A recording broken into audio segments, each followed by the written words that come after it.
going to be standing up here longer. This is all for Faith and to have a chat. But firstly, thank you, Alex, for providing the location in AMSIS.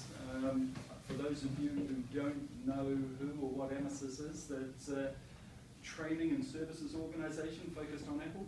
Yeah, Apple service provider, training company, all services across business. Apple computer. And you've got a couple of offices here. You're also in Manchester. Other cities, close to you. So anyway, thanks very much to you and your team. Great to see old faces and new here. Tonight we've got an exciting speaker, Faith, who's going to be talking about Pinipa and what Pinipa is doing from a crowdsourcing perspective. For those of you who don't know who or what Adapt to Digital is, we have developed a digital business platform of products and services that we are bringing to the marketplace, and specifically around digital transformation. Last week we launched the first of our products, a product called the Digital Engagement Map, the DEM. It's out in beta at the moment. Next week we'll be releasing another product that we look forward to sharing with one and all. The Digital Brain Exchange, for those of you who don't know, is a monthly event that we put on, and this isn't, I was going to say it's not to promote Adapt to Digital, but that would be a bloody lie, wouldn't it? But it's about having speakers like Faith and others that are focused on digital transformation that are talking about experiences and products and services that are all wrapped up re digital transformation. I think a case in point last month we had Dion Lowndes, who is the digital leader for Staffordshire County Council, talking about the reality of having digital leadership at the council. And that was, it's really interesting for the rest of us to hear different experiences. I'm excited to introduce Faith Forster, founder, CEO of Pinipa, to come and talk to us about.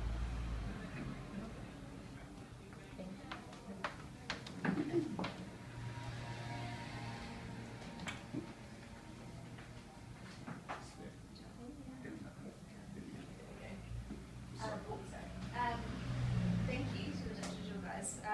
We're trying to work out how we actually met. It was before Christmas. We were introduced by a company that kind of recognised the similarities, I guess, between what we were doing, and we sat down and had coffee and watching the Ask Anybody at Somerset House before Christmas, and literally we're kind of saying, oh, we do this, that's exactly what we do, that's the words we use, this is ridiculous. So it was, I think, very much meeting of minds. It was very exciting. We've done a lot since together.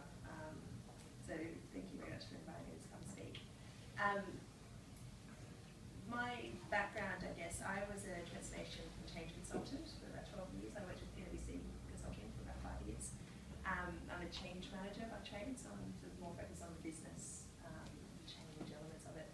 I've done sort of all the crazy, hairy, scary stuff. So things like I spent 9 months in Iraq setting up new operations out there.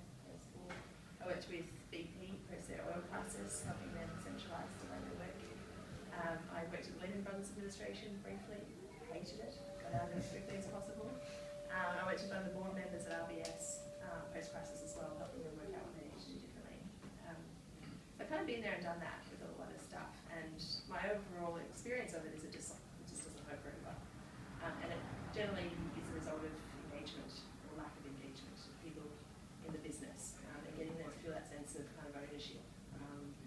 They're generally frustrated no matter how many workshops, meetings, whatever you run, it's never quite enough.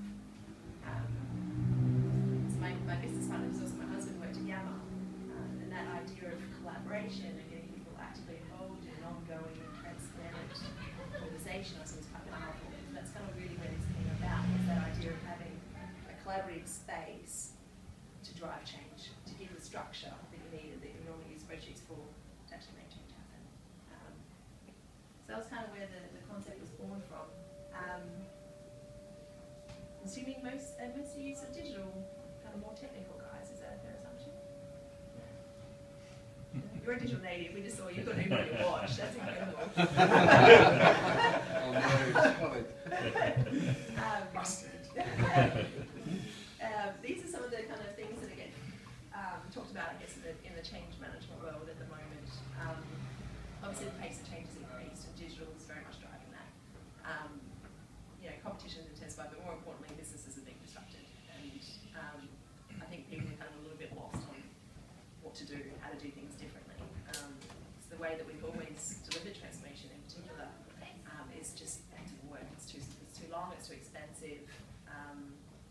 It's never really worked that well anyway. 70% failure rate is a figure that's bandied around the industry a lot.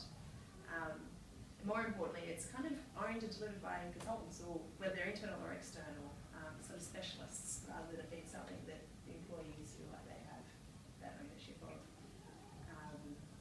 So, kind of breaking this down, in terms of the way things have developed over the years, some of you would have been around, maybe, back when the idea of project management of the system around. Not 70s. Clearly not the launch.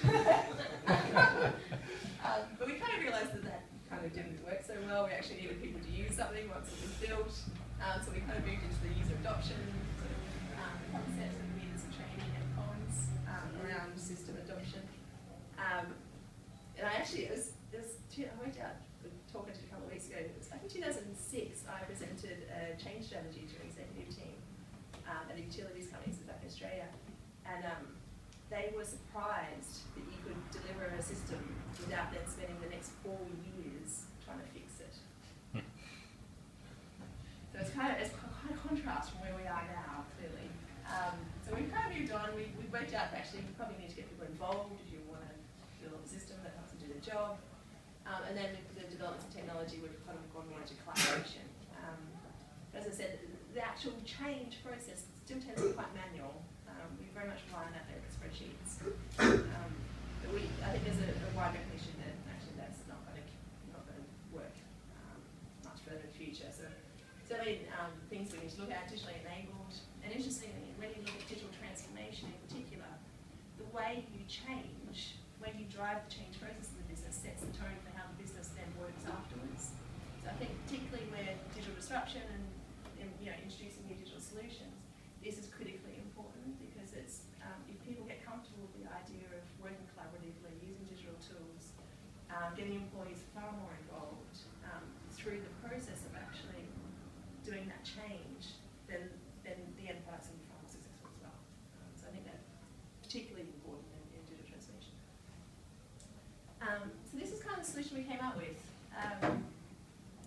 It's probably not, from a technology perspective, I guess there is some sort of hardcore back-end stuff which my tech guys can tell you about. But really what we're trying to do is keep it super, super simple. It's very much designed for the people in the business rather than for the specialist project transformation people. So the whole idea is to make change and transformation something that everyone can be actively involved and drive in the business. So we've, as I said, combined that kind of collaboration and the social element, but given it some structure to actually make change happen as a result of what you do. So the structure is like broadly defined by these sort of 3 steps. We first look at the what. So what is it we're trying to achieve? What are some of the strategic objectives that support that, success criteria, sort of thing. So that tends to be set when you initiate a program or initiative. We then get the crowd actively involved to then help us work out what do we need to do differently in the business to achieve those objectives. So we gather ideas, but the ideas need to be linked back to the strategic objectives of the program, and that's where we're very different from sort of typical ideation platforms. The people can have discussion, we can upload proposal documents or business cases if you want to, and then the program manager can convert ideas into projects. We have a nice little project roadmap. But again, we then get everyone involved to say, well, how do we actually make this work and get the most out of the project? So anyone in the crowd can make suggestions on things that we can do as part of the project. Off those suggestions, we can then create activities for project plans, again, which are all automated, take care for you. Can put benefits and risks in. The thing that makes us quite distinctive for as a business transformation tool as opposed to kind of a product development type tool, we were talking earlier about, there's a couple others that do roadmaps.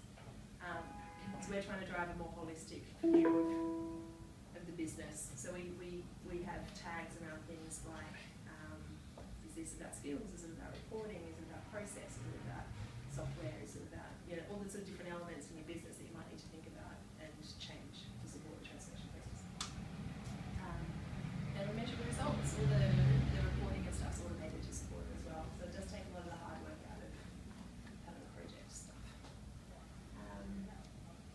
Question. Yeah, sure. Interesting. So how do you, it feels like at the moment there's a self-selecting group of people that would take part in this, people that are comfortable with social media or the tools and everything else that assuming are part of this.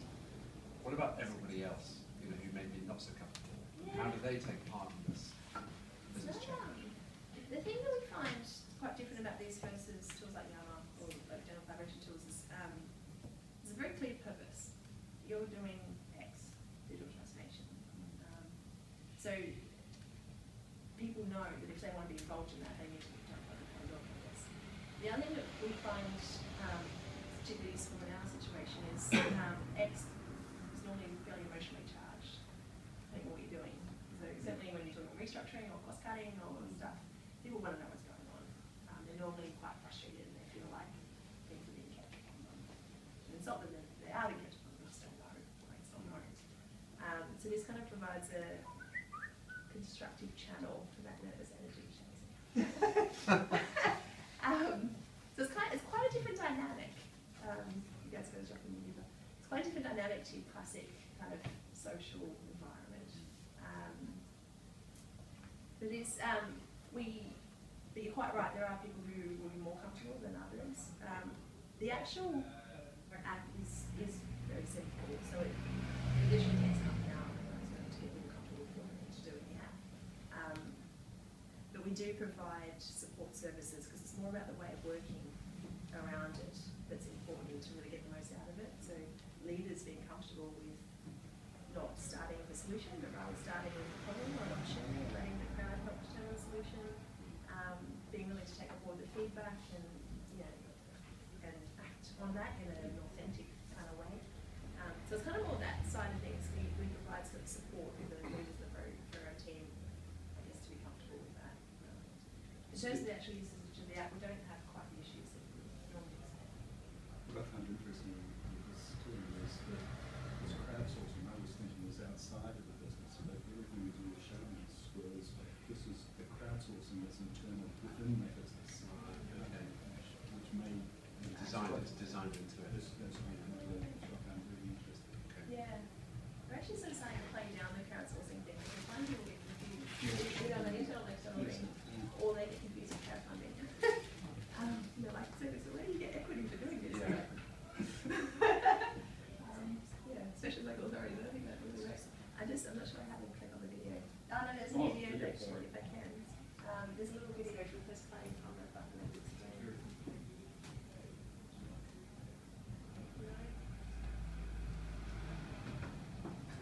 I can do the next slide and then go back to it. Maybe I'll show you a quick video in a second. Just before we do, this is kind of fundamentally different from the kind of heavy project team spreadsheet kind of way of working. So when you do compare it to those traditional methods, certainly what we were doing at City when I was there, it's fundamentally about better engagement.